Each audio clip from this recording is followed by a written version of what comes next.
Hello everybody and welcome back to the chassis variant series of myself, Critical Rocket. We're sticking with the Piranha. We're looking at the Piranha-3.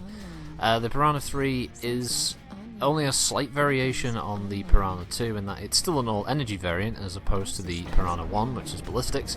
This one has made a few slight modifications to better fit the scouting role that it was assigned. To that end, it was given a light active probe, giving it the ability to detect powered down mechs and to cut through enemy ECM, and it was also equipped with a targeting computer to ensure that its barrage of micro pulse lasers, ER micro lasers and ER medium lasers don't miss as often. On tabletop, targeting computers had much more of an impact because you could actually make targeted to hit rolls on tabletop with targeting computers, whereas in MechWarrior Online you don't have to worry about that, so they're a little more of a benefit for recharge time, range, that kind of thing. So it's pretty much stock. I haven't made any changes to this version, kept the same engine, didn't mess with the armour, because the one thing I found sticking with stock weapons is that switching to ferro doesn't give you enough to... You can max out the armour, but then you've still got leftover tonnage and there's nothing else you can put in there, because, well, I think it's 0.6 of a ton. So I just left it as is.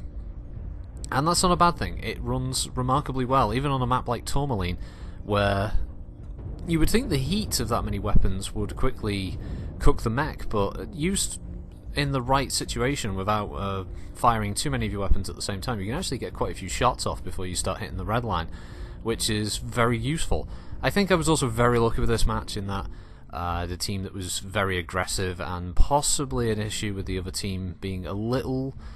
I don't know, maybe they were a little standoffish, I'm not quite sure. They didn't seem to try to counter us. They seemed to be quite static, and that gave us the advantage. Then we managed to pick them apart one by one, essentially. In customization terms, the Piranha-3 actually has, I think it's one less hardpoint than the Piranha-2. It has no unique aspects to it by comparison. It doesn't come with ECM, doesn't have jump capability.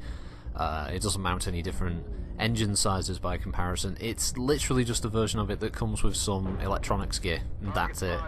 So for anyone who's watching this with the idea of picking up for C-bills, you could probably skip this one, to be honest. The Piranha-1, the Piranha-2 are pretty much all you need if you just want all the different types of weapons they can carry. The Piranha-3 is not that much of a standout. Now, as far as the non-canonical versions go, the A and B, there is a reason to pick up the A because it's one of the, if not the only mech in MechWarrior Online currently that mounts 4 AMS, which makes it probably one of the best, and possibly the best anti-missile mech in the game at this point.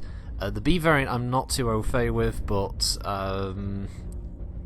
being it's a PGI made up version, it's probably better than the 3 anyway, or at least better in some respects than one of the canonical versions.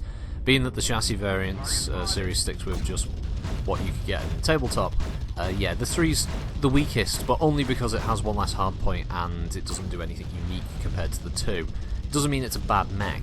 The stock loadout is slightly less heat intensive because it doesn't use heavy lasers, it just has standard lasers instead. For the clan, so you're not as hot, but you also have slightly less punch.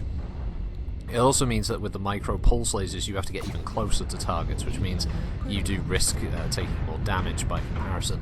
Of course, from a customization perspective, this doesn't really mean much, as you'll probably just rip out most of the stuff that overheats you quickly, and probably just put all the micro lasers in, or whatever it is you're going to do.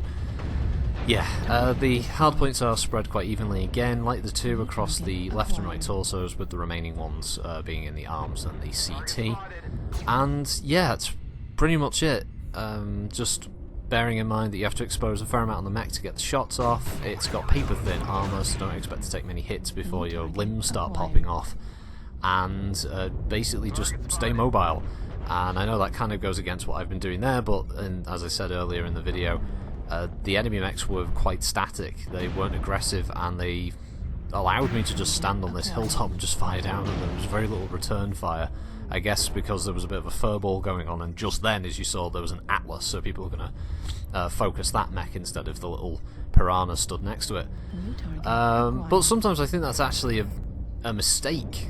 as I think many players tend to ignore the fact that although heavier mechs can carry more weapons, they generally carry builds that will overheat them a lot faster, whereas smaller mechs tend to run a lot of weapons that they can fire quickly and they don't overheat as much because they can quickly fire and maneuver. And for me personally, I try to focus the smaller mechs, mediums and lights, rather than the assaults and heavies, because they're not going anywhere fast. With the little guys, they're the ones who are going to get around back and shoot you and kill you very quickly. This was coming up to the end of the match now, as it was pretty much the dying days. I got that Cicada by popping his side torso because that was bright red, and this Mislinks goes for the kill by trying to overheat the Hellbringer. I don't know what state the friendly Hellbringer was in, but I managed to pop his last remaining leg off and keep him alive. And then it was just this Thunderbolt, and after that the match is just standard incursion fair. Just had to shoot the base once, and that was the end of the round. So yeah, that covers all the canon versions of the Piranha. There is another one, the Piranha 4. The only difference with that one is that it uses machine gun arrays, which isn't a piece of equipment that's in MechWarrior Online. But essentially, if you wanted to build it, it's just 6 light machine guns in one torso and 6 standard machine guns in the other torso. So you could build it out of the Piranha 1 if you wanted. Outside of that, I think it's got the same energy weapons as the Piranha 1. That's it, really. So, thanks for watching, everybody. Hope you have a good week, and I'll see you next time. Bye!